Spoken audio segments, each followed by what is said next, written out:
Samba Schutte appears in Pluribus on Apple TV on November 7th. What do we know about this new Vince Gilligan series? Rhys Darby has been super quiet these days. What secret things are happening behind the scenes? And David Jenkins says fan art bought him another season and put food on the cast and crew's tables. What more can fans do to bring back Our Flag Means Death? These headlines and more on today's Gay Pirate News Hour from the Our Flag Means Fanfiction podcast. Woo! Judy, we're going to do big energy, okay? Big energy. That's the name of the thing. So pretend you are an extra in a Marvel movie and you're like person number 300 back here, but this is your big break. So you're going to be like emoting and you're going to be like totally enthusiastic with everything that happens. Okay.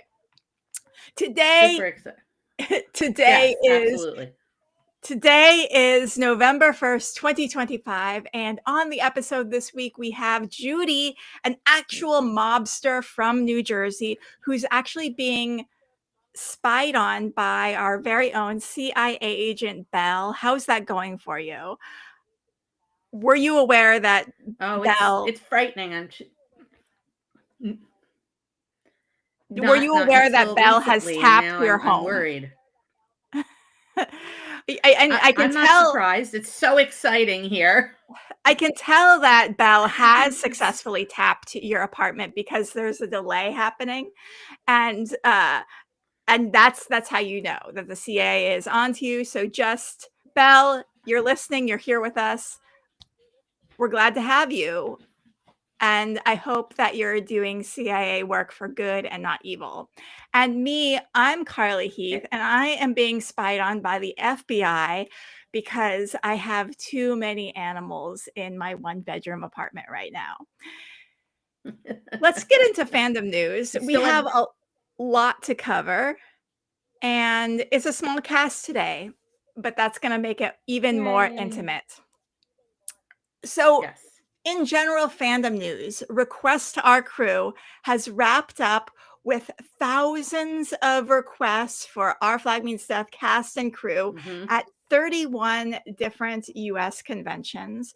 The event was shared, liked, followed on, and or commented on by Khan, Samba, Annapella, David Fane, Vico, Errol, Chris Corbin, Christian, and Dominic. There will be even more events just like Request Our Crew coming up for other countries, not just the US. So make sure to follow Request Our Crew on all the different social media platforms to keep in the know. And Judy, did you request any crew for which cons did you request for? I did most of them because we have to keep that out there. That's how these things are going to keep rolling. If we start getting like lazy and only, I want them in New Jersey, like who wants to come here? But if you start doing that, then you get lazy and we have to keep this demand up. So people keep doing it, keep requesting. Yeah. And in fandom news, there's always discourse going on in the fandom, but I keep my commentary around this discourse in the private Discord groups. I don't air my opinions about the discourse publicly. So we're not going to talk about that. But aside from the discourse that pops off on Blue Sky and whatnot, it's been relatively quiet in cast and crew news and just general Our Flag Means Death news. Any thoughts on that, Judy?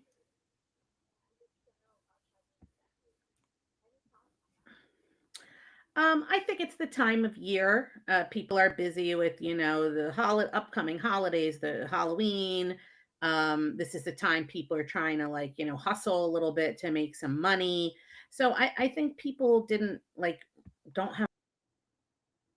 We've lost Judy. Her internet connection was definitely infiltrated by CIA agent Belle.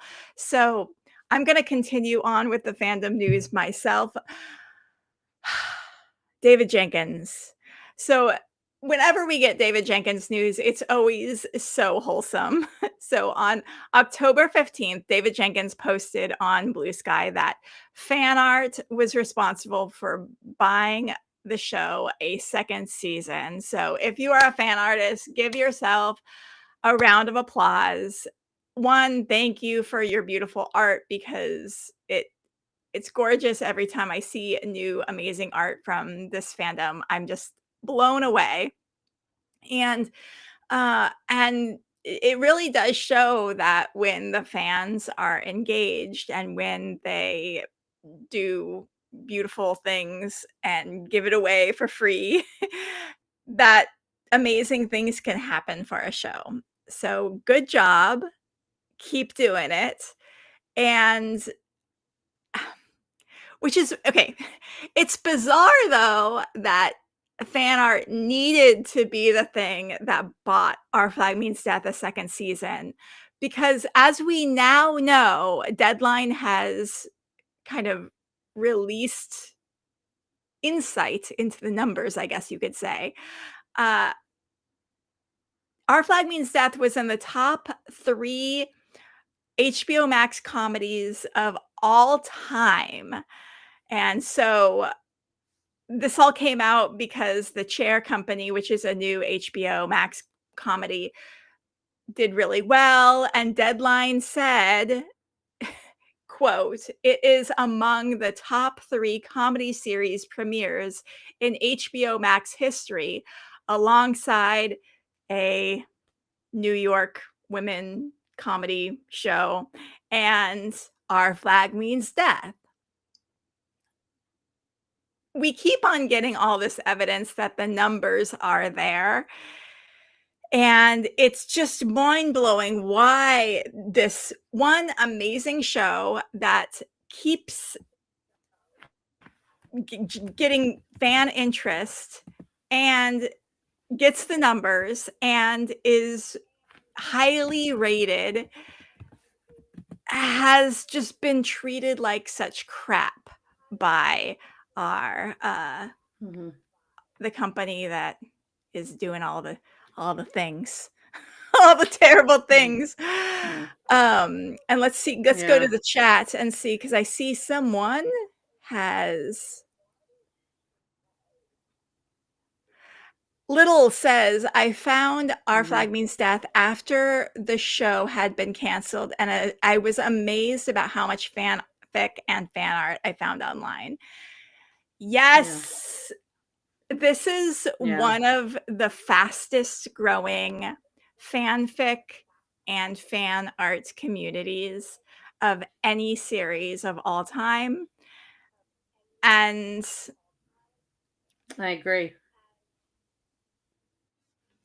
It's really when you kind of have an understanding of how the business and how Hollywood works, you find out that there is usually just kind of like one person who is in a position of power who can literally just say yes or no to certain things.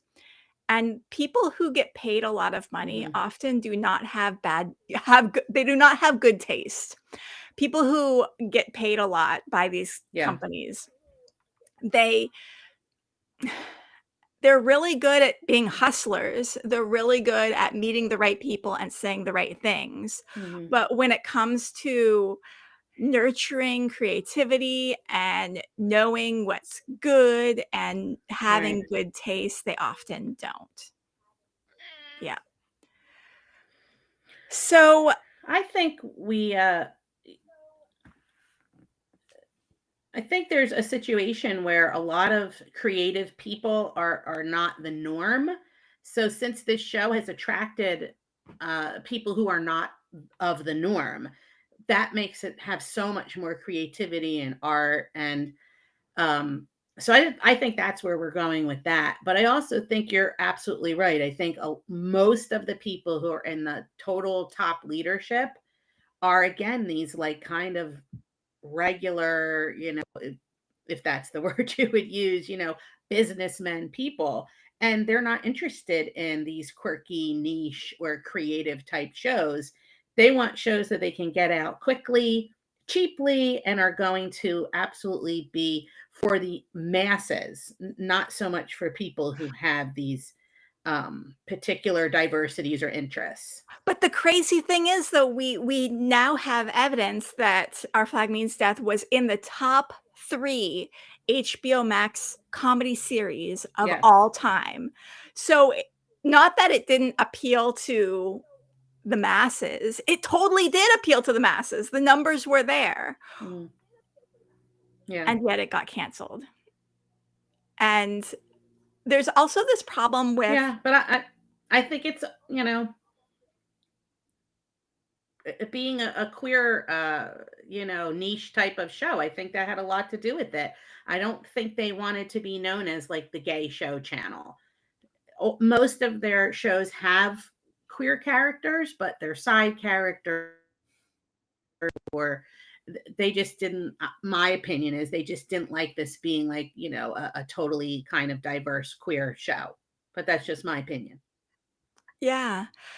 I wonder if too David Zaslav or, the higher ups, the executives who make these types of decisions, if they saw the direction the country was going in as far as Donald Trump being elected president, they knew they had some inside intel that that was what was going to happen. They're like, we're going into a very conservative era over the next 4 years. So we're going to clean our slate of our diverse shows, and we're just going to pivot to appealing to middle America, the most generic, vanilla, normie middle America possible. Yeah. But, I keep on going back to the Yeah. numbers because Our Flag Means Death had virtually no marketing support from HBO Max. The Right. types Yeah. of marketing that was done really tonally didn't hit what the show was about, especially the first season. The first season poster is so silly. And and the little Yeah. promos clips that they had didn't really capture the angst and the depth and and in addition to like the comedy. Yeah. So it didn't really show off the best parts, but even with Right. the really shitty marketing campaign, it still like did really, really good. And what's also bonkers is that Mhm. the whole crew, David Jenkins, Alex Sherman, the writers, they wrote one of the best sitcoms of all time, right? Back in the old days, Mhm. back in the early 2000s, if you wrote the best sitcom of all time, everyone would be clamoring to hire you next. And if you were working for like a company Yeah. that you had written the Right. best sitcom of all time for, they would be like, let's treat you so well and let's make sure that you have a slate of projects to come Yeah. up on, you know. And David has just Mhm. been discarded. And it's so disrespectful, and it just also shows the Yeah. direction that this country and that Hollywood is going, where management, these tech bro management type folks are getting paid these huge salaries. They don't really know what they're doing, and the creatives who are literally doing the really good work are not being treated what they deserve. And there really needs to be a reckoning with the pay disparity between the management and the creatives, because really the creatives should Mhm. always get paid more than the management, because we are the people that do the thing, right? Mhm. Uh, Right. 100%. and I was just searching for, is there some noise in the background, by the way? Some talking,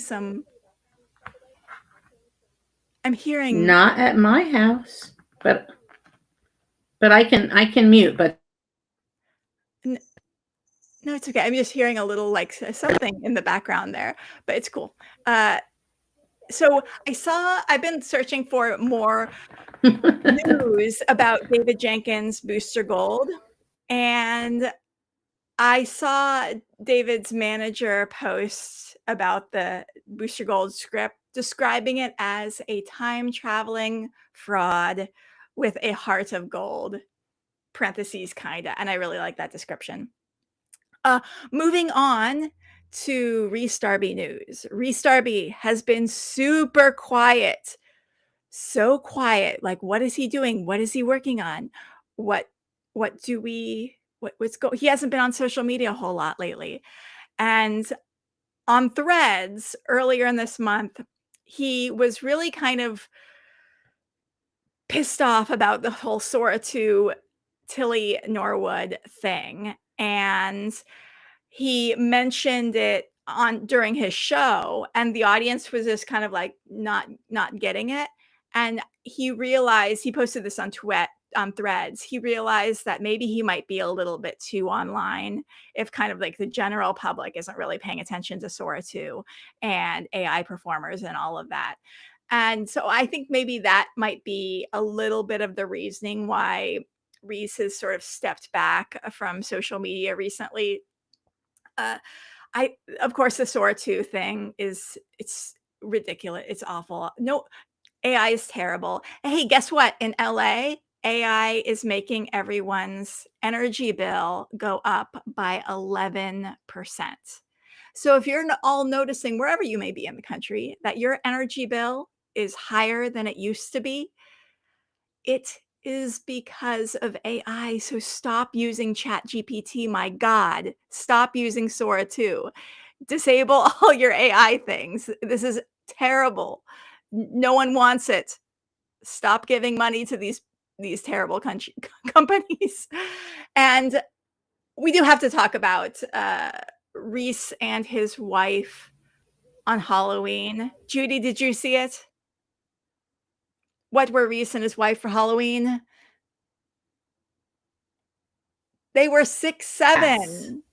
The Gen Yes. Z. 6, 6, 7 is this thing Yeah. that I asked my children. I asked, what is it? And they say, it's 6, 7. Like, there's no answer. 6, Apparently, 7. it's some 6, 7. sports thing. It's 6, But 7. everything you I don't understand. 6, And I 7. like to think like I'm hip in now, but I'm not, because I have no idea what this 6, 7 means. So Rhys and The his wife 6, are 6, 9 I 7. got. I like that. Yeah, and then Rhys, Yeah. like, I don't know if he had a panel that like flipped up or flipped down, but then Rhys like changed it to 9, so they were 6, 9, and that's Yes. cute. Yay! That I liked. I love That I a liked and I understood. yeah. I love a couple that is a Gen Xer, but with the kids. And Rhys is also he did a few selfies on Instagram, and fans noticed what looked like an Our Flag Means Death action figure in the background of his Halloween photos on his shelves, Mhm. question marks. It was blurry. It looked like a package. What could it be? But we are intrigued, and I hope if anyone is able to find out what those things are, that you will let us know and share with the fans. Upcoming film It looked roles. like a action figure. It looked like a little action figure, the way it was like plasticky, and that's got to be something that was like custom made, but it was super exciting. Yeah. Fans okay, so upcoming film roles include What Now? About a burnt-out snack bar CEO and a canceled TV host who collide at a desert wellness retreat. Fueled by breast milk smoothies and grief, they form an unlikely bond, rediscovering purpose, resilience, and a little sparkle along the way. It's a girl buddy road trip movie. I made a joke that I'm glad that Rhys is being considered for female roles. He probably isn't, but one can hope. He's also doing Song of the Bigfoot about 3 lovable, quirky Bigfoot seekers who become lost in the wilderness only to realize they're also lost in life and must not only save themselves, but commit to a life worth saving. That sounds That just up sounds Lisa's alley. yes. That sounds so good. I'm very excited for that. That seems like it's just something his dream show. Yeah. And Grace Period is about a woman named Willa who finds out her biological clock is ticking. She scrambles to freeze her eggs just as the perfect guy unexpectedly falls into her life and into the chaos. Here's the thing. I'm going to be judgmental for a second. The biological clock ticking as a plot device does not do it for me. I cannot relate. Mm-mm. Why, especially now, why would you want to bring children into this Yeah. world? And especially as a woman, It's why would you want a man in your life? Have you seen men? Have you it's talked to so men? They're, why would you want either a baby or a man? Those sound like the two things yeah. that I absolutely do not want in my house. Bottom of the list. Yeah. Above that, It's so termites. Yep, definitely. I want termites are bad, but men and babies lower. Spiders bad, but men and babies lower. I just don't. it's just I'm so sorry. I'm sorry. I'm like dragging the premise of this movie, but it's not doing it for me. it's it's so trite. It's just like we've already seen this kind of stuff. I think 1984 that might have been funny, but now it's just dumb. So many women have, donors or IVF, and it's just I don't know. I just feel like it's just so I'm over. sorry, So Rhys. ugh. I don't want to be like dragging your movie. I'm sorry. I'm sorry. That was super judgmental of me. But whenever I see biological clock ticking, I'm just like Yeah. triggered. More Bigfoot movies, please. Rhys Darby, do more Bigfoot movies. Yes. Less movies with breast Yes. milk and babies. And I'm 100%. okay. Taika Waititi. Let's get into Taika news. Jack. Okay, you confuse me so much. So who is Jack? So Jack is my son, and he goes to a artistic college up in New York. So that's Jack. He's our source for this particular topic. Um, so And I'll go with it. So okay. my son is he's a professional actor, but he's in school right now for animation and script writing and acting. And they had a special lecture with Percival Everett, who is the author of James, which unfortunately I guess I should have read at this point, but I haven't had a chance because I'm way too busy reading fan fiction. Um, so anyway, when he had this discussion, he mentioned briefly that Taika would be in talks. He's currently in talks to direct. So of course, when my son heard Taika, he went right up afterwards and had a long chat about, should Taika direct it, what he thinks. I mean, my son was all in 100%.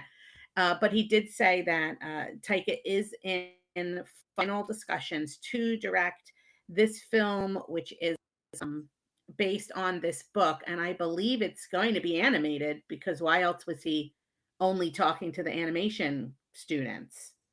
And it's like a Huckleberry Finn type story, but a different view than Huckleberry Finn. That's what my source, who is also my child, let us know. Yeah, so uh the book James is actually about Jim, who is in Huckleberry Finn, who is the fugitive slave who um Okay. like helps Huck on his travels, but this is like about him, which I like. I like that. Good job. Cool. Good premise. But was Percival just there to talk about like storytelling in general, and that's why it was animation students? I don't necessarily think that it's going to be an animation for sure, because I'm assuming, but again, he also it was only for animation students, but my son is in the script writing field, so maybe it was to help the students like learn to do script writing. I don't know, Carly. This is me we're talking about. I don't know, but yeah, I it was imagine an animations. Yeah. Yeah, I imagine an author is coming to talk to film students, animation students, to talk about storytelling and rating and That's what I character think. development and all those good things that we talk about when we're talking about writing. And also, Taika and Rita were on the Paramount lot on Sunday for the Vogue World Runway show, and they both wore matching black suits and skinny ties, and they were very cute. And it's like they're so close. Like I ride my bike down the Paramount sidewalk on my way to work every day, and it's like but of course it was Sunday, so I wasn't going to work on Sunday, but they were so close. They were on my commute. I thought it was a Halloween thing and they were Men in Black. That was my first reaction. I'm like, oh, how cute. They're doing Men in Black for Halloween, but apparently I'm wrong. It was not Men in Maybe. Black. I thought it was like a Diane Keaton tribute thing. And maybe it was like a runway show, maybe, yeah. fashion thing, and Halloween / Diane Keaton, a little love. Okay, Con O'Neill news. I'm gonna cough. Hold on a second. Let me mute.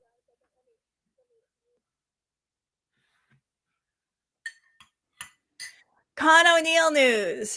Con was Freddy Krueger for Halloween. Oh, and by the way, Taika was a skeleton for Halloween. It looked like there was a photo today of him as a skeleton. Yeah.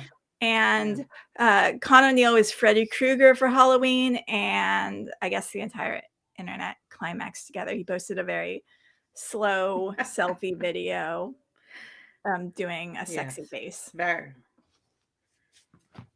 Who has ever found Freddy Krueger like sexually attractive before? Because that was hot. Very hot. I will take your word for it. I love Con O'Neill. I think you're great. I think he's a great actor. I'm sorry, but I'm supportive of all of everyone who adores him in all the very vast ways that people adore him. And you can adore him on November 16th at the Dear Izzy event with Con O'Neill on Momentous. Pull up a chair and pour yourself a little compassion. It's time for a bit of tough love and tenderness from everyone's favorite agony aunt. With an Izzy twist in this live virtual advice session, Con O'Neill will take questions from you about life, love, friendship, heartbreak, or whatever storm you're sailing through, and he answers them with his trademark mix of sincerity, mischief, and a little salt. Think Dear Abby if Abby had a sword, a few regrets, and a heart that still believes in redemption. Fans can submit questions ahead of time or during the event, and Con will respond live, sometimes as himself, sometimes through the lens and lashes of Izzy Hands. Come for the heartfelt stories and a few confessions. Stay for the kind of laughter that sneaks up on you when you need it most. I love the Tin says, don't talk down on my man, Carly. And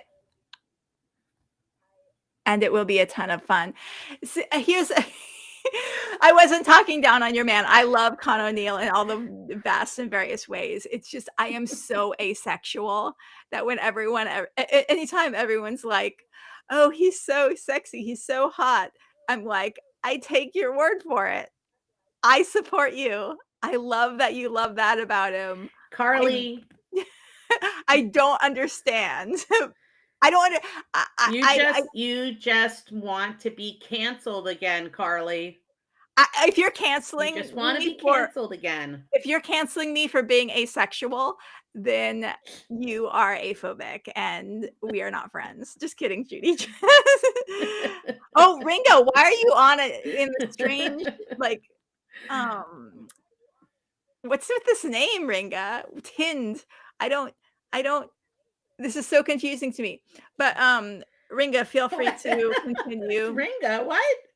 posting aphobic comments, I guess.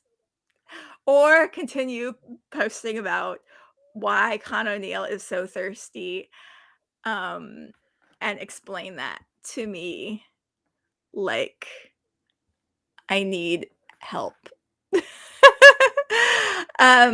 So you're gonna look forward to it. Oh, and Ringa, are you moderating this event with Khan? Are you taking the questions? Are you telling him which questions to do? Are you going to be asking the questions during the event? Because we love every time Ringa is there doing it because it makes people so mad. And yes, I love when Ringa makes people mad. It makes me happy. So you can purchase tickets to this Dear Izzy event at shopstands.com.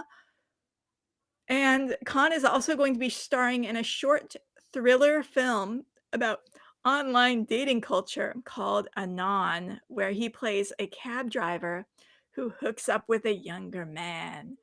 If you know anything about Con O'Neill, it's that age gap is something in his body of work. And I do love things that make you think and make you uncomfortable. You can and he was also at the Jaws exhibit in LA again, literally like half a block down the street from where I work. And I'm like, so close. They're so close to me, but like we just aren't there at the same time. Let's get into Samba news. And this is something that I'm super excited about. Samba is going to be in Pluribus, which is dropping on Apple TV in a matter of days. Pluribus is the new Vince Gilligan show. We've now seen a whole trailer. We've seen tons of clips. Rhea Seahorn, Samba. There's some stills where Samba looks extremely aesthetic. He's got like a white suit on. He's very lean. He's very tall. It looks like a type of series that makes you think. It looks like the type of series that is completely original, and you don't see that anymore on streaming platforms. Original series that require the audience to do some thinking. I love it. I'm here for it. To me, it seems like the happiness is a metaphor for it's like about happiness, it's about depression, it's about zombies. I'm getting a zombie vibe. That's what's happening here. But like the zombie happiness is the zombie thing. And to me, it's like a metaphor about how, you know, how they say like depressed people are seeing a more accurate view of reality than happy people. And so the idea is that the zombies are I'm just guessing what this is about, but I'm thinking like the idea is the zombies are making everyone happy so that they don't see reality. And the Rhea Seahorn character is like, no, I want to stay depressed because I want to know what reality is. That's my theory. We're gonna come back in a week, and we're gonna see if I was anywhere close to being right. But we know that this has How been about more of that and less biological clock ticking Yeah, stories? I'm very, very into metaphors about depression, metaphors about, like, capitalism distracting you, capitalism trying to squeeze Mm, every ounce of dopamine out of your brain and keep you distracted and keep you hooked on whatever right, attention-grabbing thing that they're doing. Um, so it's that. right. I'm very intrigued. I can't wait to see it. It's gonna be really good. Yeah. Samba's next cooking class is with Momentous on November 22nd, and you're gonna be baking. I do not how to pronounce. I don't know how to pronounce this word. Is it profiteroles? Profiteroles. Profiteroles. Profiteroles. Profiteroles. Profiteroles. Okay, so your baking class with Samba, profiteroles, uh, shopstands.com for tickets. Again, that's November 2nd, November 22nd, I should say, and that's gonna be a lot of fun. Christian Nairn Mhm. posted a video of himself reading a new poem this week. Love to see it. More creativity for not Mhm. capitalist reasons. Nathan Fode Right. was Nathan Fode was not some kind of clown thing. Whoever wrote that down was incorrect. Um, Nathan Fode was a cartoon character. You saw he did post a clown face on his Instagram stories, but what that was, he had a burrito that he ate, and it was not a nice burrito, and then he posted a clown face. That wasn't his Halloween costume, though. Oh, Yeah, okay. sorry for I was bursting wondering that bubble. I was wondering what that was about because I didn't see it. I don't have Instagram, but usually anything would be posted a bajillion times and I didn't see anything about a clown face. Yeah, yeah, his costume was some sort of cartoon character. I forget what it was. It didn't jump out to me. It was fine. So it was fine. It was fine. It was Um, whatever. It was fine. It was whatever. Nathan, I love you. I love everything you do. I'm sorry for that momentarily bit of honesty. Vico Ortiz. Why do I every time I read Ortiz, I want to say Ortiz, but it's Vico Ortiz. Uh, has been traveling everywhere, traveling to all the places, having fun, doing all the snaps with their partner.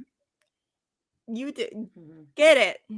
Do it. Go there, go places. Love to see it.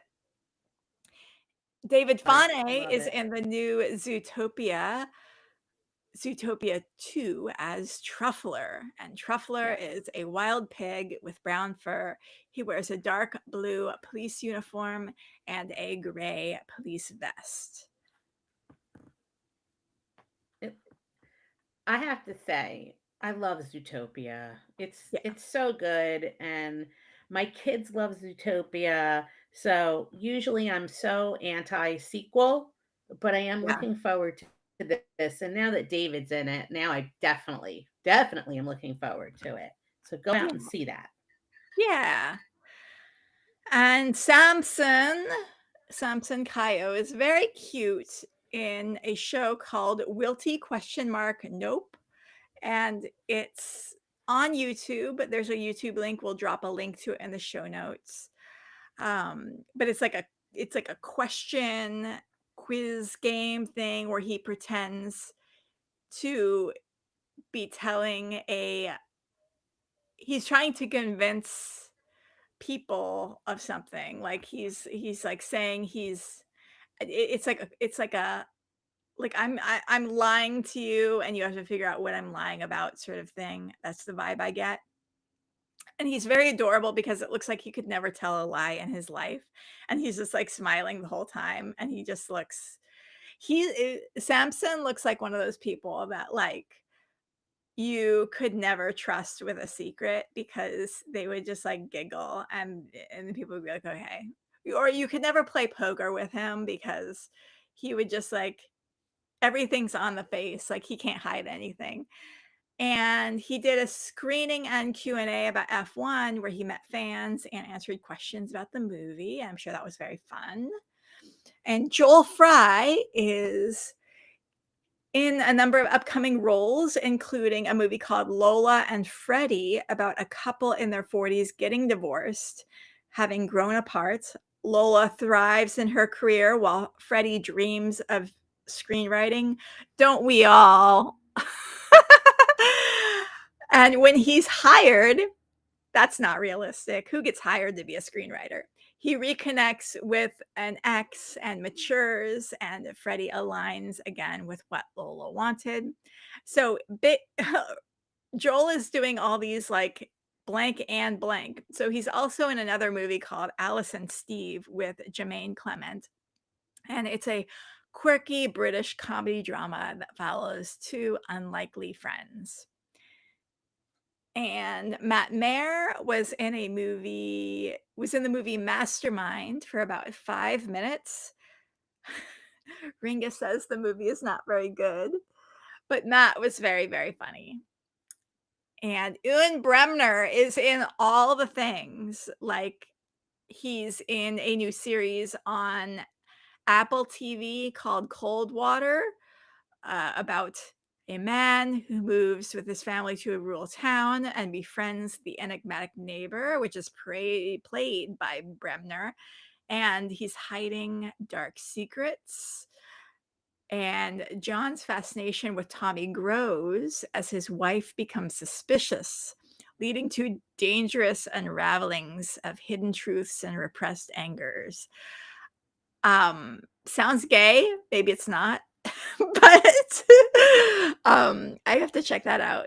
And he has a top role in an upcoming film called Canyon of the Dead with Tom Felton.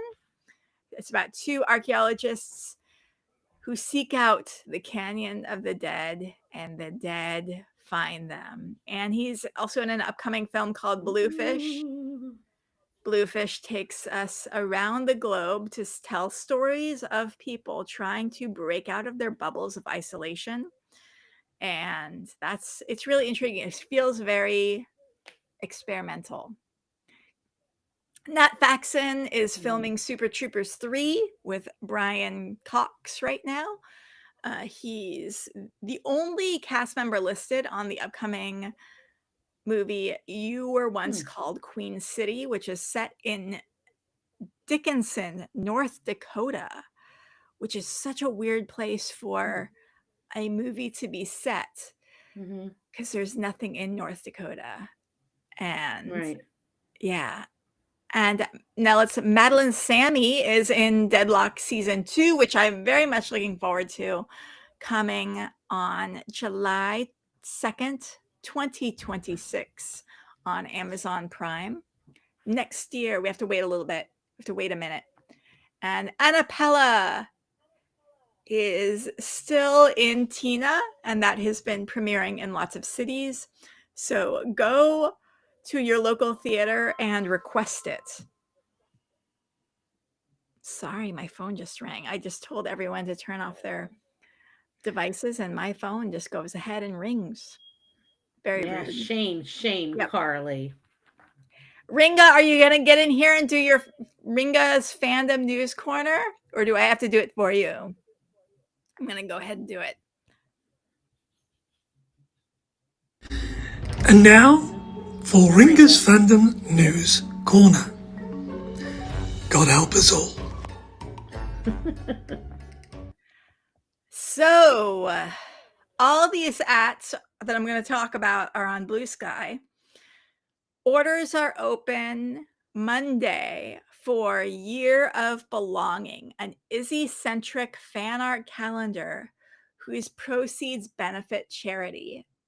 Go on Blue Sky at Year of Belonging for info. The WeCon in Edinburgh is this weekend. So look forward to lots of cosplay and fandom pics and posts.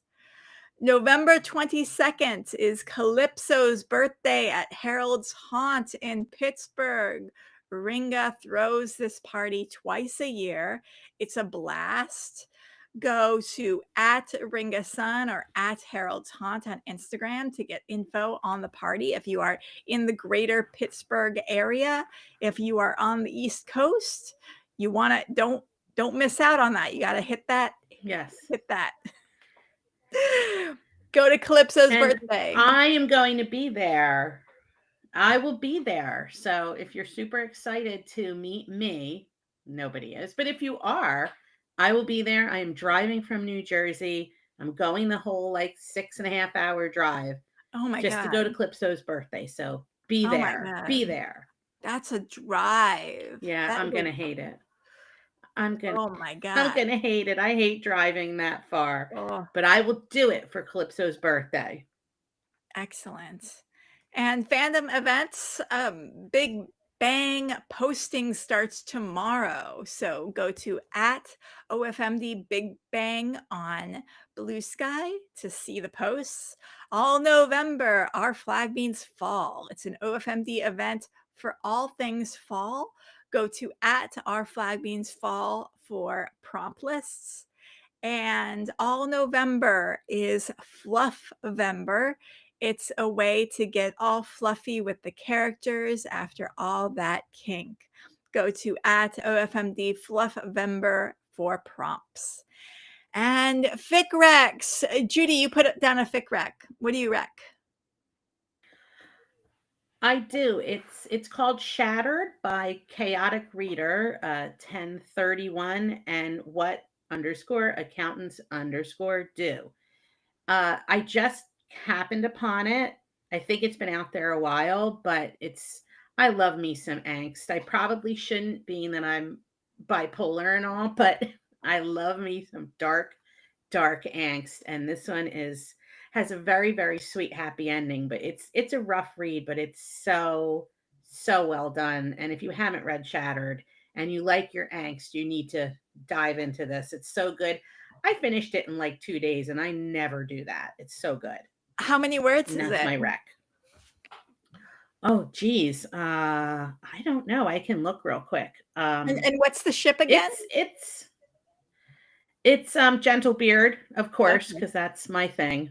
It is, let me show real quick. It is just under 70,000 words and 21 chapters. So it's novel long, length. but it is long, but it is 100% worth it. And if you like shitty Calico Jack, he is the worst in this. Like probably the worst I've ever seen in a fic yet. Oh my God, it's so good. Read it. Wow. Okay, I can't wait to check that out. And this is Gay Pirate News Hour from the Our Flag Means Fanfiction podcast. If you've enjoyed this, we have a podcast. You're finding us on YouTube. Go to our podcast, which is also on YouTube, but also Spotify, Apple, all the places that you get podcasts. We are at Our Flag Means Fanfiction, and we bring you a new episode every week. We had a little 2-week break because I had COVID, and I also had a lot of work to do at my day job, and I couldn't keep it up. But now I'm back, and we have a new episode coming every week. If you ever want to be on a show, if you want to be on an episode, email us at ourflagmeansfanfiction@gmail.com. If you want to do a podfic and narrate a podfic, and we'll put it up on the podcast, do that. Just send the audio file to ourflagmeansfanfiction@gmail.com. If you love what we're doing, make sure the world knows that there's still a demand for Our Flag Means Stuff related content, and give us a like, a subscribe, a comment, a review. All that helps the algorithm, helps more people find us. And if you want to hear our other podcast, we have another one called Haunted Hollywood Hour, where we cover spooky, weird, creepy stories that are set in and around Hollywood. Those drop every week. And we have an all new season that has just got started. So you're going to get all new creepy what did I say? Hollywood stories. And I think did I cover all the things? I think I did. Judy, if I may just add in, I have had some people, like, out of the, pity for me or whatever, say, "Oh, I'll listen to this podcast." And everyone has come back to me, and they're not even OFMD fans, and they love it. They said it's like so funny or entertaining, or they've learned like a history of something. So it's not just for us. It's really something that other people can have fun with too. Yeah. And if my kid listened to it, my oldest daughter, and enjoyed it, people are going to enjoy it. So, because she hates everything. So yeah. So Haunted Hollywood Hour is kind of like our wider general, everyone enjoys it. If you're a little bit of a sicko, you're going to enjoy it. And the Our Flag Means Fanfiction, this is just for our flag people. This is just for us. Right. This is our time. And Judy, where can people find you if they want to read your work or follow you? Oh, I'm Judy's Oranges pretty much everywhere. Yeah. Everywhere, not pretty much, like everywhere. You can find me on SoundCloud, and I'm reading other people's amazing fanfics. You can find my own on AO3, all under Judy's Oranges, and I have a very smutty little Halloween post that I just did, a little story that if you like your filth, your gentle beard filth, you'll probably go for that. Hopefully. I'm still new at this, so I'm trying. Perfect. Until next time, do creations, be cringe, commit crime. Bye. Yay!